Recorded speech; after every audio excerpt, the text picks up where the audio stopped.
Romo hacer los cortes. Y el femtosegundo es tan preciso que nos va a permitir hacer cortes tanto lamelares como penetrantes y laterales para así preparar nuestra córnea.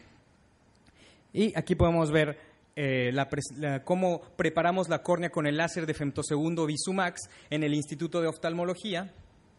No tarda en arrancar el video, pero básicamente colocamos la córnea en nuestra cámara anterior artificial y previo al corte y al acoplamiento con el láser de femtosegundo retiramos el epitelio para ganar 50 micras de profundidad de nuestro corte. Aquí podemos ver el láser de femtosegundo cómo hace un corte a 400 micras de profundidad con un diámetro de 9 milímetros. Esto es para nosotros poder trepanar por la parte posterior menor a 9 milímetros y así obtener nuestro lentículo con endotelio. Está haciendo aquí el corte lateral y procedemos a romper estos puentes tisulares que les mencioné y levantar nuestro free cap. Aquí podemos observar cómo coaptamos las burbujas que genera el femtosegundo con un instrumento Romo. Levantamos el láser de femtosegundo al ser un corte bastante profundo, pues en algunos lugares no corta con la misma precisión como un flap de 100 micras, por lo tanto hay que ser un poco más enérgicos en la ruptura de este tejido. Sin embargo, es muy sencillo romperlo. Aquí podemos ver cómo el disector, como un velcro, empieza a separar estas burbujas de cavitación. Es muy importante, después de separar esta córnea, marcar los bordes para hacer una trepanación posterior muy bien centrada y no tener cortes de endotelio de espesor total. Aquí levantamos nuestro cap, regresamos a su posición original y marcamos los bordes, como les había mencionado, para poder hacer una trepanación posterior mucho más centrada y que no tengamos cortes de espesor total. Aquí podemos ver, marcamos los bordes y marcamos el centro. Y posteriormente de la trepanación vamos a ver otra técnica de inserción en la cámara anterior, que es mediante el deslizador de Bussing, no con pinzas como vimos en la animación anterior. Aquí podemos ver una córnea con distrofia endotelial de Fuchs y catarata, por lo tanto realizamos un nuevo triple procedimiento, combinación de trasplante endotelial con cirugía de facoemulsificación. La facoemulsificación se realiza de forma convencional. Evidentemente retiramos el epitelio de la córnea receptora también para tener mejor visualización, ya que esta debe ser una cirugía de catarata sin complicaciones. Debe ser una capsulorhexis bastante pequeña para que el lente, al tener burbuja de aire, no se desplace y nos desprende el lentículo endotelial. Posteriormente, con un gancho de Sinskey reverso, retiramos la membrana de Descemet con distrofia de nuestro paciente.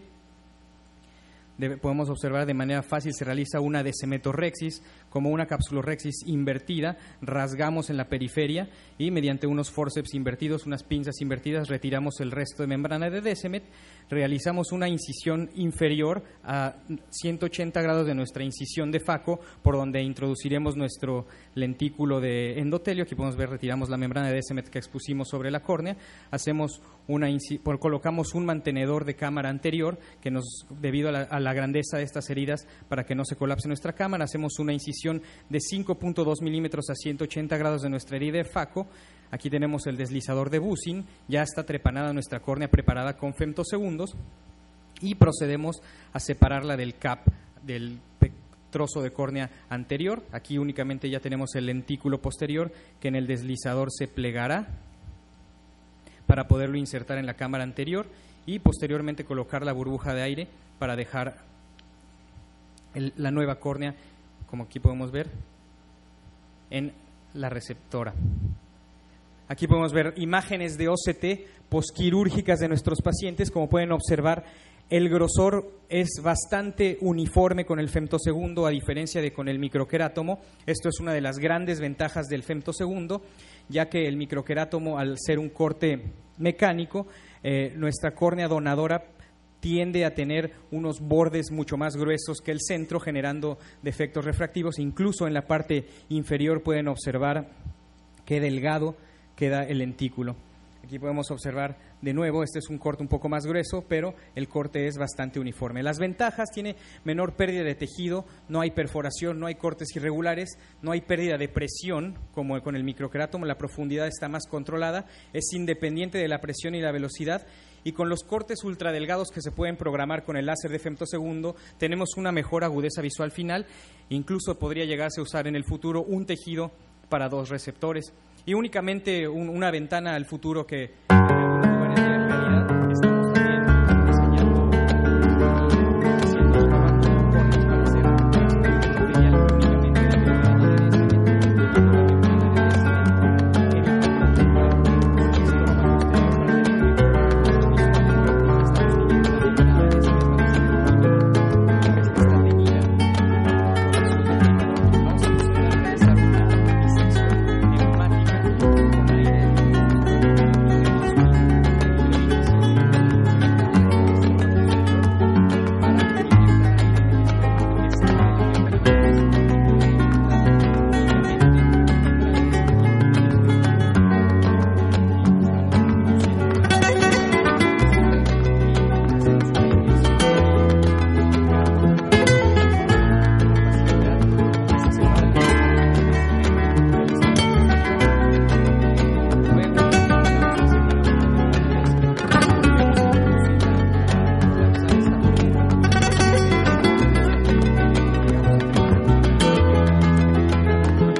Finalmente, después de trepanar, se inserta con un cartucho de inserción de lente de facomulsificación únicamente la membrana de CEMET y mediante burbujas de aire se coloca de nuevo en su lecho receptor. Aquí podemos ver las ventajas del DISEC sobre la queratoplastía penetrante. Es mucho más seguro, de forma intraoperatoria se puede realizar con anestesia tópica, existe menor riesgo de hemorragia expulsiva coroidea. En el posoperatorio, la herida más pequeña tiene menor riesgo de dehiscencia y evita complicaciones de la sutura como infección, neovascularización e inducción al rechazo. Es mucho más rápido, se puede realizar en 30 en 45 minutos, tiene una rehabilitación visual, no hay astigmatismo inducido por suturas y la sensación corneal está preservada. No tenemos defectos epiteliales persistentes como la queratoplastía penetrante. Las desventajas, que tiene resultados hasta ahorita subóptimos, ya que no se puede tratar el astigmatismo alto. Si existe cicatrización subepitelial, el paciente no es candidato para cirugía endotelial y esto suele ser algo muy común en la población mexicana. Nuestro paciente llega con años de queratopatía bulosa, años de bulas rotas, años de cicatrización subepitelial y el paciente ya no es candidato para cirugía endotelial y puede tener Hayes estromal, por lo tanto necesita beneficiarse con el trasplante penetrante. Y eso es todo. Muchas gracias.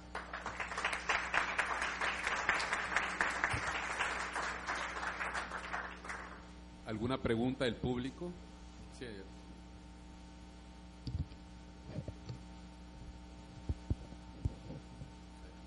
¿Se oye? ¿Se oye? ¿Ahora? Sí. Las agudezas visuales en los pacientes que habéis trasplantado, en los que se ha cortado con femtosegundos versus microqueratomo manual, ¿las habéis estudiado o tenéis algún resultado? Sí. Obviamente esto es estamos presentando los resultados preliminares de una curva de aprendizaje. Estamos cumpliendo los 8 meses de realizarlo con femtosegundo y conforme avanzábamos e íbamos explorando grosores más delgados, hemos ido teniendo agudezas visuales mejores. ¿Okay?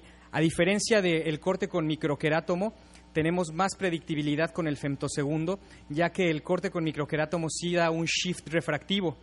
¿Okay? Tenemos hipermetropización de los pacientes, sin embargo con el femtosegundo no tenemos este caso y sí tenemos agudezas visuales mejor corregidas, mejores, ya que la interfase es mucho más suave si este lentículo de endotelio es más delgado.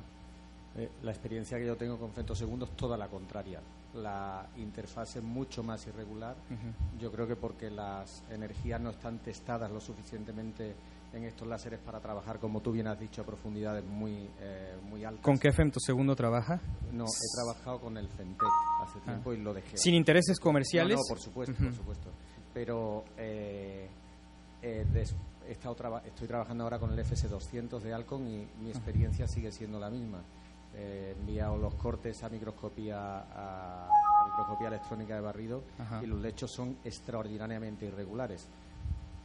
Simplemente es una experiencia. Me gustaría que realmente se pudiera llegar a tener agudezas visuales similares al microqueratomo manual. Sí es cierto que por el perfil del corte, lógicamente la hipermetropización no debiera existir, puesto que no es un lentículo tan refractivo como con el microqueratomo, pero hasta ahora,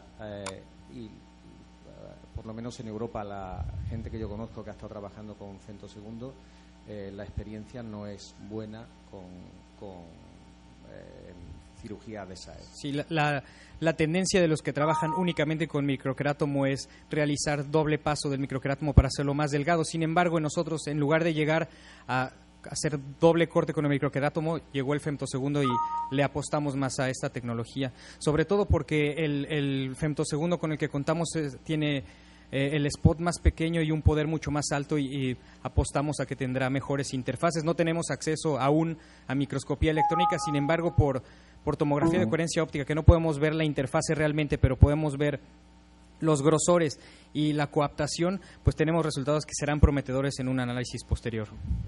Solo para terminar, sin ánimo de polemizar, insisto, no es un tema de grosores, que es evidente que con el femtosegundo son más exactos, es evidente, y puedes cortar todo lo fino que quieras. Es un tema solo de irregularidad en interfase. Hay una pregunta primero.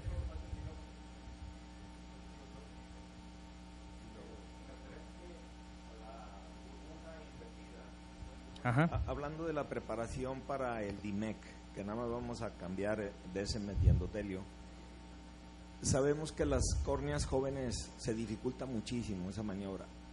En su experiencia, ¿de qué edad del paciente donador en adelante consideran esa córnea apta para intentar la burbuja gigante invertida?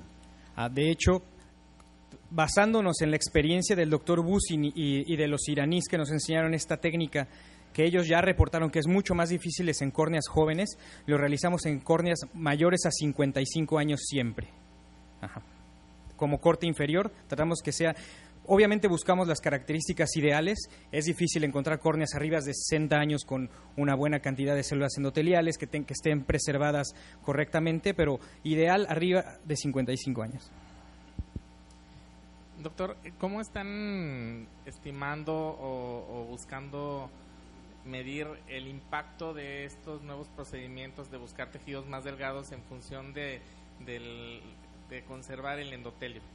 ¿No? Porque los disparos del femtosegundo están quedando más cerca de las células endoteliales, hay un impacto sónico, hay ciertos factores que también alteran ahí la calidad, ya no se diga cuando haces el taquito, cuando metes el tejido, etcétera. ¿Cómo ponderan hasta dónde va a ser bueno por buscar la transparencia, usar esta tecnología, pero dañar más el endotelio? ¿Qué se reflexiona? Sí, es muy buena la pregunta, doctor. Nuevamente comento, estamos a 8 meses de iniciarnos con esta técnica. Obviamente hemos tenido casos que por la curva natural de aprendizaje hemos tenido córneas que no aclararon por la simple manipulación de estar iniciándonos en una técnica, transbordar esta técnica de wet lab a seres humanos, pues sí requirieron trasplante penetrante con el lentículo flotando en cámara anterior. Sin embargo, al ir superando esta curva, pues hemos tenido resultados bastante prometedores, ya que alcanzan transparencia mucho más rápido. Sin embargo, y es muy bueno su comentario, no sabemos si a largo plazo nos den tiempos más cortos de transparencia y de integridad corneal que un penetrante que se manipuló menos. Solo el tiempo nos dará la razón o nos dirá que nos equivocamos.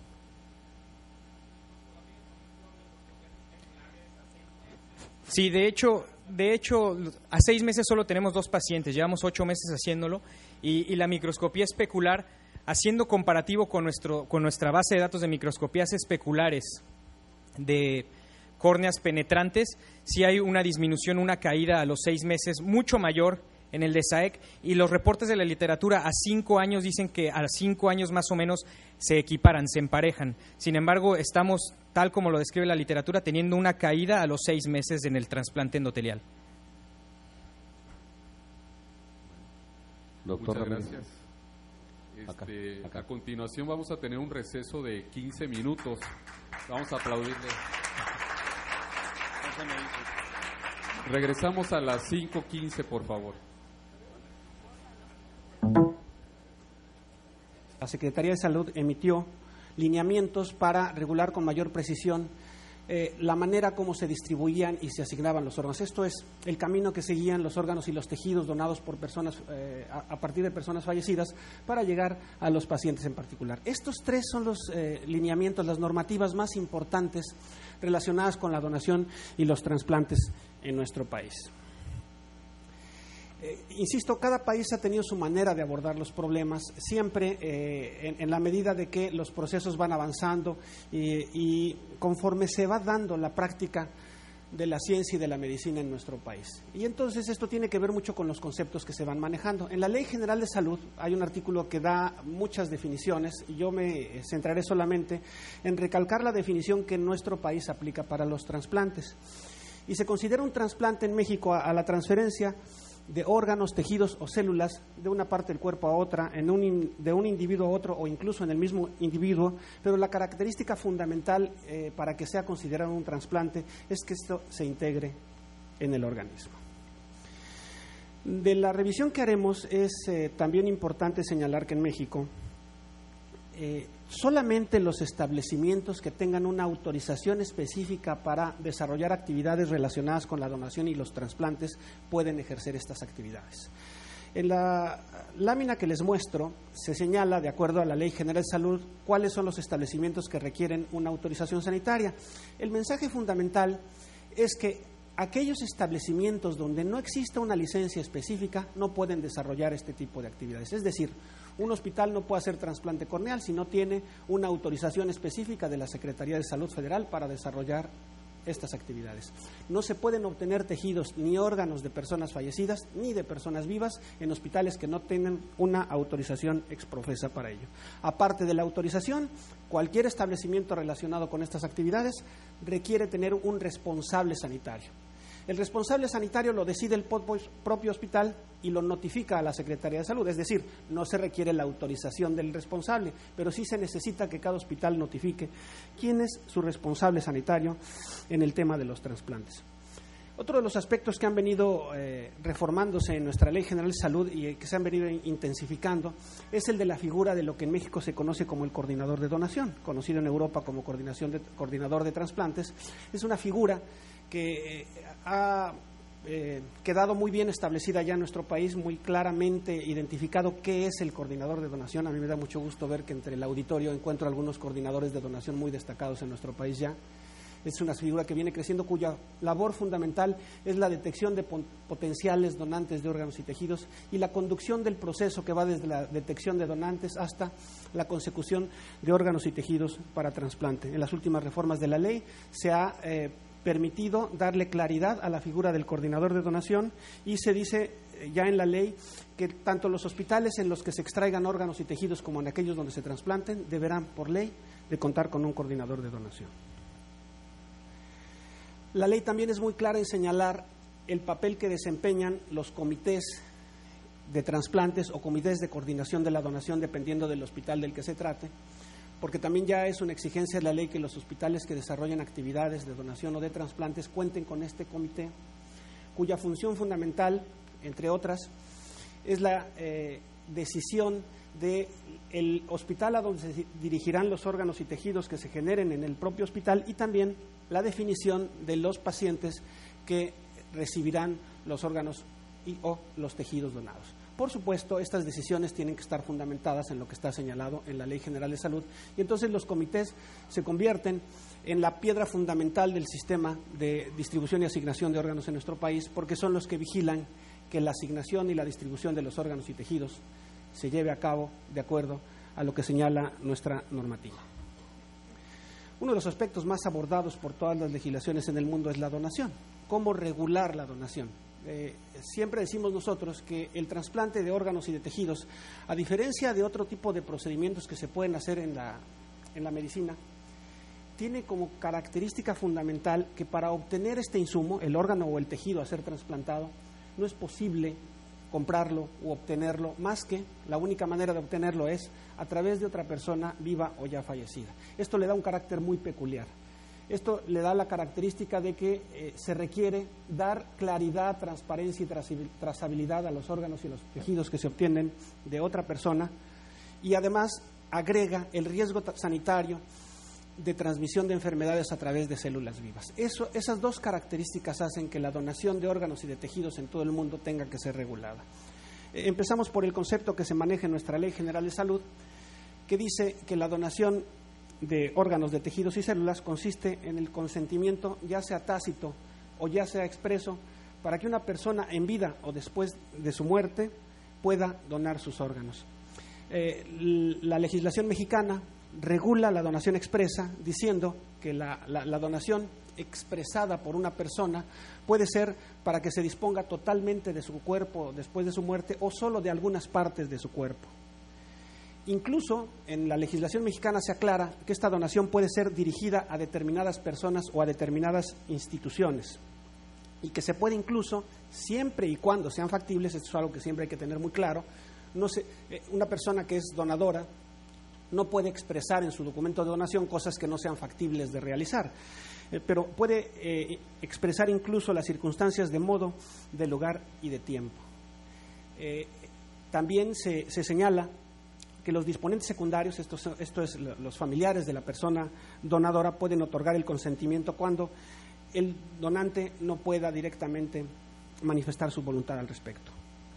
La donación expresa no puede ser revocada por terceros y la donación de órganos y tejidos, para la donación de órganos y tejidos en vida se requiere que este consentimiento expreso esté por escrito. Esto es, en términos generales, la filosofía de nuestro país alrededor de la donación de órganos y tejidos en forma expresa. Sin duda, como en el resto del mundo, se trata siempre de respetar la voluntad de la familia para mandar un mensaje muy claro de que este es un asunto que tiene que ver con la voluntad de las personas y con la voluntad de toda la sociedad. En todo el mundo el problema fundamental, particularmente con los órganos, es que no hay órganos suficientes para la demanda que existe. Y entonces hay una necesidad en todo el mundo de obtener mayor cantidad de órganos y tejidos para trasplante. Bueno, estos artículos que estamos revisando ahora en nuestra Ley General de Salud son los que encierran el espíritu de cómo es la forma como se da la donación en nuestro país. Hablé de la donación expresa y ahora me referiré rápidamente a la donación tácita. El espíritu en nuestro país es que hay una donación tácita cuando no se haya manifestado la negativa, y siempre y cuando, y este es el asunto que siempre ha generado polémica, pero por eso insistí en cuál es la filosofía que hay detrás de todo esto, siempre y cuando se obtenga también la autorización de la familia del donador. Ese es el espíritu general.